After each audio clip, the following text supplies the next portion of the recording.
Oh, beautiful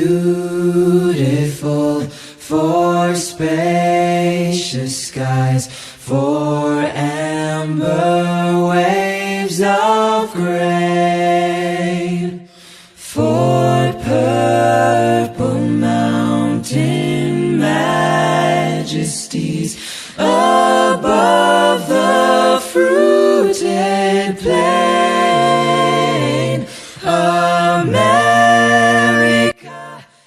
Good morning. It's Thursday, January 17th, 2019 at 7:32 a.m. and I'm calling the Lapeer County Department of Health and Human Services hotline, which is really a cold line because I've been calling it for months and getting nowhere, and I'll prove it to you right now.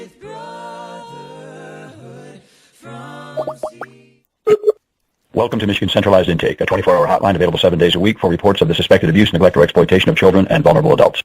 If you are calling about a life-threatening emergency, please hang up now and call 911. To fax your 3200 form or police report, send to 616-977-1158. If you are a law enforcement officer, press 3 now. Please note that your call may be recorded for quality assurance purposes. To continue in English, press 1. Para continuar en español.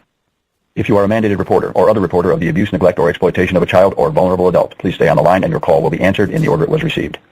If you are calling to learn the status of an existing case, or if you are calling to contact a caseworker, please hang up now and contact your local department's office. To find the contact information for your local office, please go to the State of Michigan's website for our department. If you have questions about other programs or services, please hang up and call the customer service hotline at 1-855-275-6424. Again, that number is 1-855-275-6424. To repeat these options, press 4. If you are not calling to report abuse or neglect, please hang up now. Heavy call volume requires that this line be used only for its purpose, the protection of children and vulnerable adults, many of whom need immediate attention. Thank you for your cooperation with this serious and time-sensitive mission.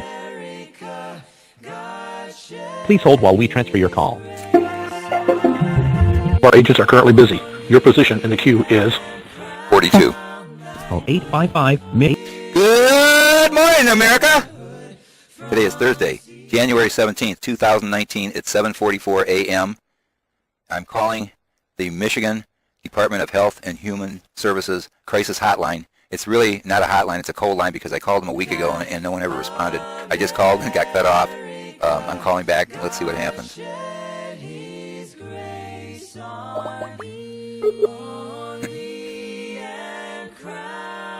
Your call. all of our agents are currently busy. Your position in the queue is 595. Third. For fighting and reducing environmental risks through the Centralized Intake, this is Darcy. Are you calling to report abuse and neglect? I'm sorry, what did you say, ma'am? Are you calling to report abuse and neglect? Yes. Your name is Darcy? An adult or a child? Correct. Okay, hi, Darcy. Is it for an adult or a child? An adult. Okay, what is their name? How's the last name spelled? Date of birth? Oh.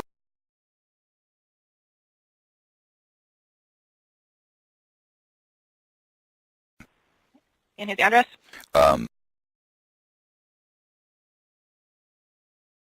Almont, Michigan, 48003. His phone number? I don't have it. I'm calling for myself, ma'am. I'm using someone else's phone. I don't have a good working phone. What county do you reside in? In Lapeer. I can give you an email address. Okay, what's your email? It's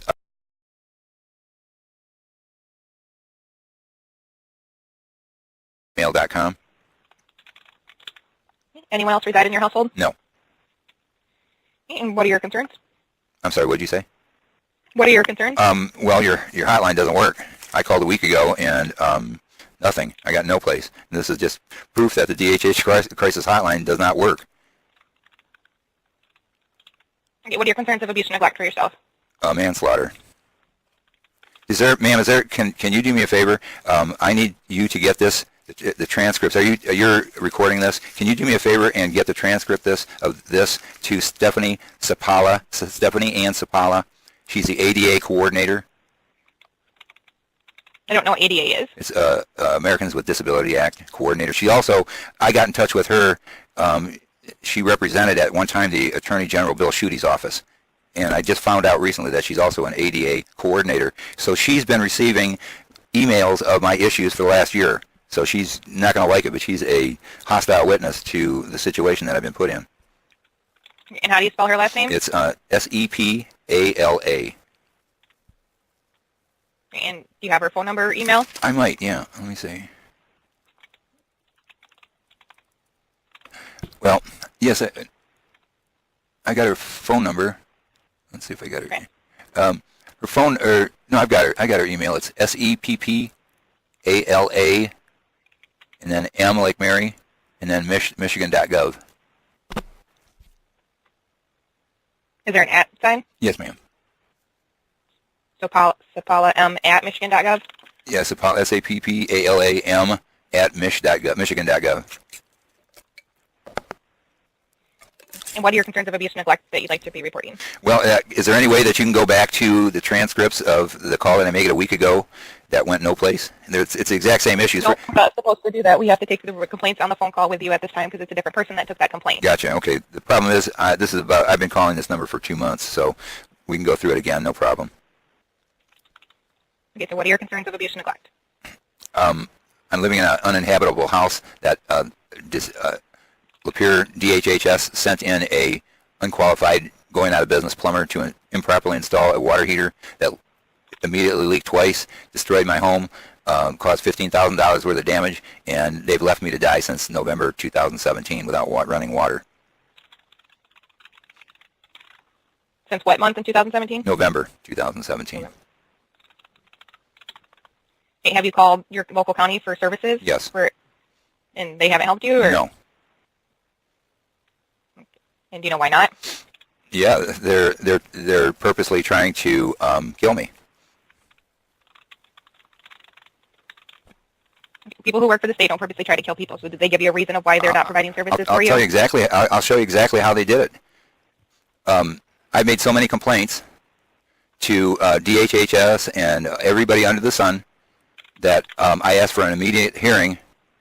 And I contacted Rhonda Lansing, who's the supervisor, and also my worker, Tanya McCrory. And the reason I agreed to a meeting with the idea that I would get my issues resolved. They installed a water heater that destroyed my home, and they're just ignoring me. And that what they want me to do is just die. And they're making me jump through hoops and fill out paperwork, and then they say that they didn't get it in time, and so they keep dismissing the case. The issue's never been resolved. No matter how hard I try to act as my own attorney, it's been ignored. And I've tried every department under the sun. And basically, what they're doing is they're trying to beat me out of money, and rather than fixing their error, and it was gross incompetence. By the employees that work at Lapeer DHHS that caused this to happen. They hired a crony plumber. It wasn't a competitive bid. It was criminally. I submitted 4 quotes. They chose one approved vendor, and the approved vendor was going out of business at the same time for doing shoddy work, and it wasn't a competitive bid because in order to be a competitive bid, there have to be 2 competing bids, and there was only one. What they did is I supplied 4 quotes. 3 were from actual plumbers that came out, master plumbers, and gave me quotes for as low as 37% lower for complete job that was up to Michigan code standards. And instead, what happened is they chose the one plumber that I called on the phone, and they never actually even came out. The other 3 came out, inspected the jobs, and supplied quotes based on the work provided that needed to be done. The plumber that the Department of Health and Human Services chose was somebody that never even came out. It's got to be somebody who got paid off within that department because they refused to allow me to use anybody else. The plumber came in and installed it incorrectly. When they came in to install it, they were doing it wrong, and I fired them. Now, you have to document this, and I've documented this before, and it doesn't really matter because this is the law, but it doesn't matter because I can't afford an attorney, so people don't ignore me, which means there is no law in the state of Michigan. It's just tyranny. I'm just being murdered. That's called manslaughter. I have the right, as the client, to fire the contractor. When they came in, they started doing the work wrong. I said either do it right or leave my house. And so I threw them out, and I said, go back to DHHS and either tell them to do it correctly or get another vendor. So they came back about 2 hours later and said, okay, we got the okay, we're going to set it up and we're going to do it correctly.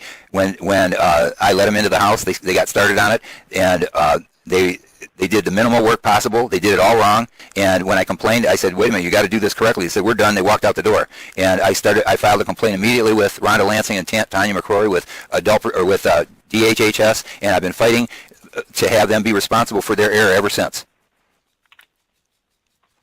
Okay. Any other concerns to add? No, ma'am, I've been without water since November 17th. That's enough. Okay, so have you been taking care of yourself? No, I can't. I'm trapped, and this has gotten worse and worse. What happened is and this is why it's criminal. I have no legal transportation. I've already complained, and I said I will agree to your meeting, an emergency hearing, if I can get advance notice, and I have no legal transportation according to ADA. I asked for I asked for transportation under the requesting an accommodation, DHHS 4428A client reasonable accommodation request. I asked for transportation to the hearing. Now I have to have equal access to programs because I'm disabled. They refuse to provide me transportation. What happened? What they did then is when I've been making so many complaints that what they did is they sent me a notice by paper mail and I've instructed them to please only send email because I'm losing my postal mail because I can't walk up to my community house to get my mail because I'm disabled, and I'm losing a lot of it because when my box gets overfilled, they send it back. And so luckily I got a paper mail from them on Thursday the 4th of January to attend the meeting on the 7th, that Monday. And I contend that they did that purposely to make it impossible for me to attend so they could close the case. And when I showed up, what I agreed to when I talked to my worker and also the supervisor is that I will agree to a meeting where we discuss the water heater and how to get it resolved, and I want to be able to bring witnesses, and I want to be able to record the meeting with a video cam.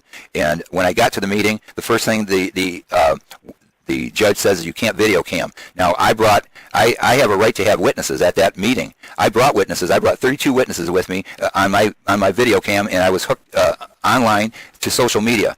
She refused my remote witnesses and made me turn off the video camera. So the hearing was in default. Then we went through she kept saying that we can only discuss these certain issues, and I said, well, wait a minute, I came here to discuss the water heater. We got into a big argument about that. It never went well at all because basically she didn't expect me to show up. They had a pre-plan that they weren't going to do anything for me. We started the meeting, and she was agreeing with about everything that I was saying. That's how you've been surviving without water. I can't, ma'am. I can't. I can't. I'm getting help from friends with bottles, and I'm losing friends. I'm being tortured. I can't. I have no water. My refrigerator has failed. What does that mean? It's not working? Right.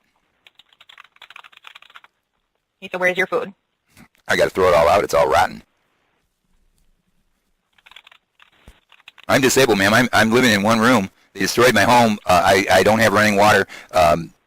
Every time I've made so many complaints that the Almont Police won't. I made a distress call about a week and a half ago, and they never returned my call. And then when they do show up, they're trying to make it sound like I'm doing something illegal. They're investigating me as to how I'm surviving rather than investigating the people that destroyed my home. Okay. I need to get this complaint to supervision because we have certain time frames to meet, so I have to ask some policy questions. Sure. So where are you at currently? My uninhabitable home. And what race are you? Caucasian. Why does that matter? Do you have any Native American heritage? No. Are you a veteran or a spouse of a veteran? No. Do you have a primary care physician? I used to, ma'am, until 2016. I lost my regular driver, so I haven't had access to my doctor since 2016. And why are you disabled? What are your health concerns? Numerous. I have damaged discs. I've got neuropathy. I have rheumatoid arthritis.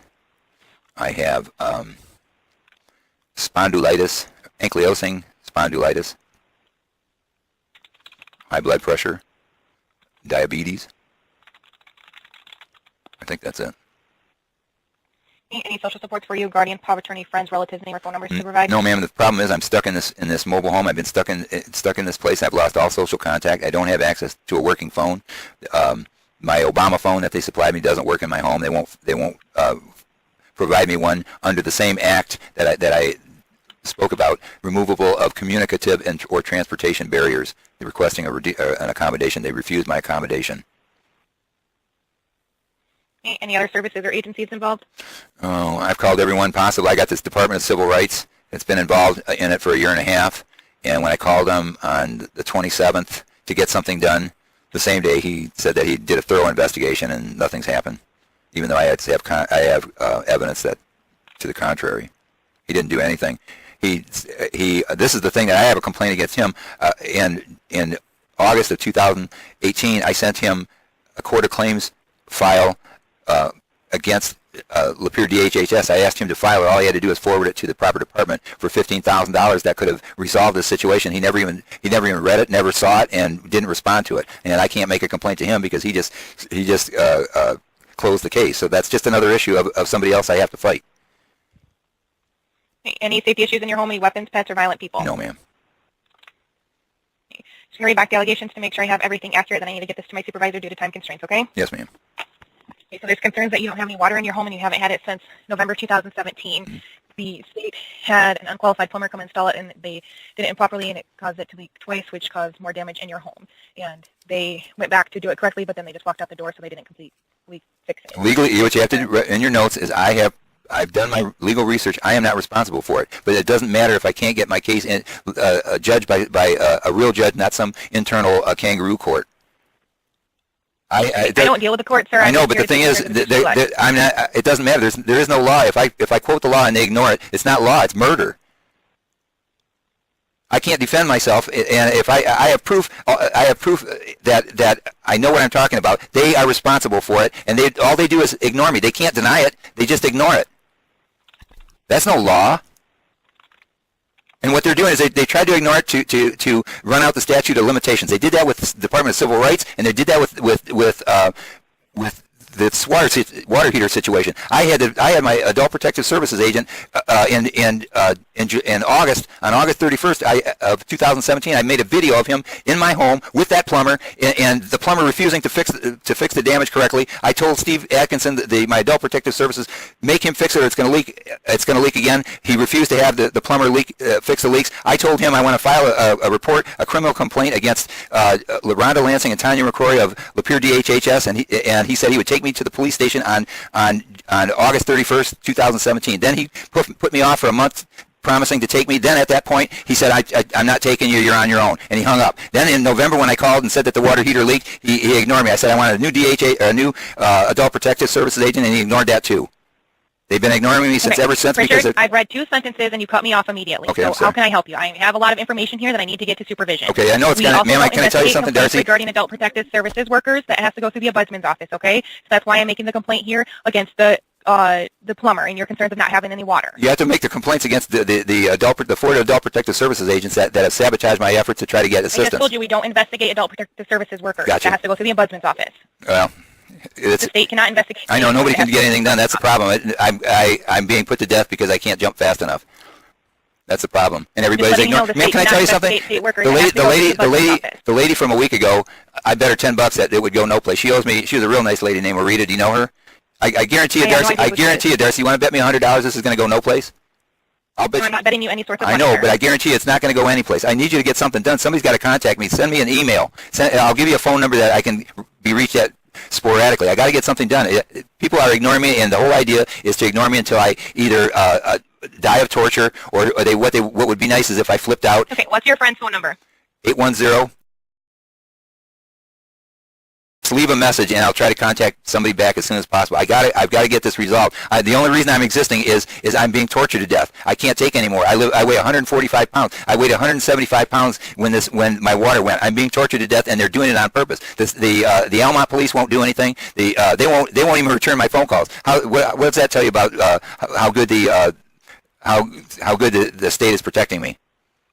And you can put that in your report too. And also in your report, put the fact that in the meeting that I was thrown out of the meeting, and I had a Lapeer sheriff follow me out of the meeting. I went into the lobby because I was sick, and she followed me out, and she said, "Get up, get out, and go home. We're following you." How do I file a police report against that woman? I'm not going to be threatened by somebody trying to shut me up. Okay, we don't handle the police. I know nobody does. That's a problem. Ma'am, what I need you to do is just document I said that.